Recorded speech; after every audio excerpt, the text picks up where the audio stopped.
السلام علیکم ویورز، کیا حال ہے آپ کے؟ میں ناز آپ کے ساتھ ہوں۔ آج میں آپ کے ساتھ شیئر کر رہی ہوں کہ کون کون سے صحابہ کس طرح حضور صلی اللہ علیہ وآلہ وسلم کی دعوت اسلام پر انہوں نے لبیک بولا اور آپ پر ایمان لے آئے، اور پھر ان کے ساتھ کیا کیا ہوا، کتنے ظلم انہوں نے سہے، اور اس کے باوجود کہ ان پر بہت زیادہ انہیں ستایا گیا، ظلم و ستم ان پر جاری کیے گئے، لیکن وہ ثابت قدم رہے اور وہ حضور صلی اللہ علیہ وآلہ وسلم کا انہوں نے ساتھ نہیں چھوڑا۔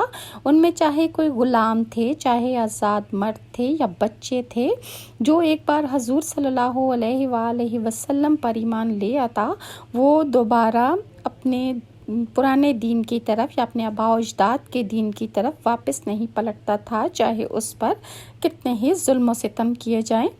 حضرت ابوبکر صدیق کے ایمان لانے کے بعد حضور صلی اللہ علیہ وآلہ وسلم نے انہیں سینے سے لگا لیا اور پھر انہیں کلمہ پڑھایا، اور اس کے بعد حضرت ابوبکر صدیق نے بھی سب سے پہلا کام جو کیا وہ یہ تھا کہ انہوں نے بھی اپنی طرف سے اسلام کی تبلیغ شروع کر دی اور حضور صلی اللہ علیہ وآلہ وسلم کا بھرپور ساتھ دیا۔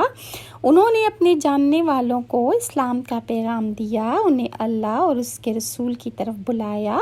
چنانچہ ان کی تبلیغ کے نتیجے میں حضرت عثمان بن عفان رضی اللہ عنہ مسلمان ہوئے۔ حضرت عثمان کے مسلمان ہونے کی خبر جب ان کے چچا حکم کو ہوئی تو اس نے انہیں پکڑ لیا اور انہیں بہت زد و کوب کیا، مطلب انہیں تکلیف دی اور ان سے کہا کہ تو اپنے باپ دادا کا دین چھوڑ کر محمد کا دین قبول کرتا ہے، اللہ کی قسم میں تجھے اس وقت تک نہیں چھوڑوں گا جب تک کہ تو اس دین کو نہیں چھوڑے گا۔ ان کی بات سن کر حضرت عثمان رضی اللہ نے فرمایا کہ اللہ کی قسم میں اس دین کو ہرگز نہیں چھوڑوں گا۔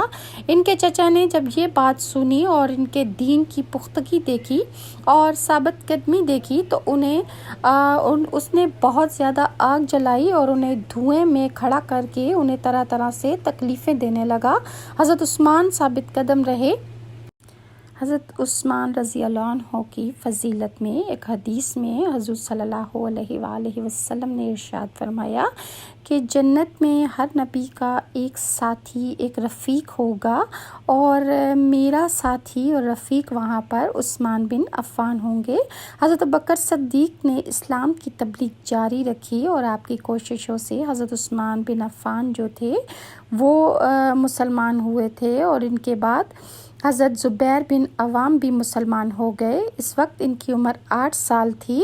اسی طرح حضرت عبد الرحمن بن عوف بھی حضرت ابوبکر صدیق کی کوشش سے مسلمان ہوئے، اور جہالت کے زمانے میں ان کا نام عبد الکعبہ تھا۔ نبی کریم صلی اللہ علیہ وآلہ وسلم نے آپ کا نام اسلام لانے کے بعد عبد الرحمن رکھا۔ یہ عبد الرحمن بن عوف کہتے ہیں کہ ابن خلف میرا دوست تھا، اس نے مجھ سے کہا کہ تم نے اس نام کو چھوڑ دیا جو تمہارے باپ دادا نے رکھا تھا، اور میں نے جواب دیا کہ ہاں، میں نے چھوڑ دیا اس نام کو۔ یہ سن کر وہ بولا کہ میں رحمان کو نہیں جانتا، اس لیے میں تمہارا نام عبداللہ رکھتا ہوں۔ اگرچہ مشرک اس روز سے مجھے عبداللہ کہہ کر پکارنے لگے۔ حضرت عبد الرحمن بن عوف اپنے اسلام لانے کا واقعہ بیان کرتے ہیں۔ حضرت عبد الرحمن بن عوف کس طرح مسلمان ہوئے اور وہ کیا واقعہ تھا کہ جس کی وجہ سے انہوں نے محسوس کیا کہ حضور صلی اللہ علیہ وآلہ وسلم سچے نبی ہیں اور اللہ کا دین جو ہے وہ برحق ہے۔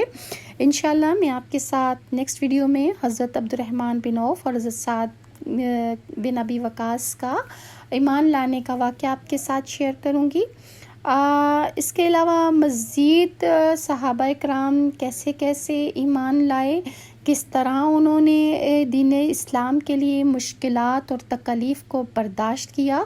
آج اللہ کا شکر ہے کہ ہم جو مسلمان ہیں ہمارے پاس دین اسلام موجود ہے، اور اس پر عمل پیرا ہونا ہماری خوش نصیبی ہے، اور یہ دین ہمیں بغیر تکلیف اور بغیر محنت کے اللہ کی طرف سے ایک تحفہ، اور نبی کریم صلی اللہ علیہ وآلہ وسلم نے جن مصائب اور مشکلات کو برداشت کر کے ہم تک پہنچایا، ہم اللہ کا شکر ادا کریں تو بھی نہیں کر سکتے۔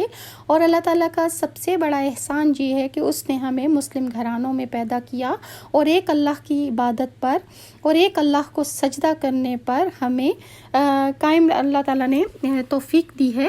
اللہ تعالیٰ ہمیں اپنے سجود پر اور رکوع پر قائم رہنے کی توفیق عطا فرمائے۔ انشاءاللہ نیکسٹ ویڈیو میں مزید صحابہ اکرام کے اسلام لانے کے واقعات آپ کے ساتھ شیئر کروں گی۔ اگر ویورز آپ کو میری یہ ویڈیوز اچھی لگتی ہیں تو لائک اور سبسکرائب ضرور کیجیے گا، اور نیکسٹ ویڈیو تک کے لیے ناز شاہ کو اجازت دیں۔ اللہ حافظ۔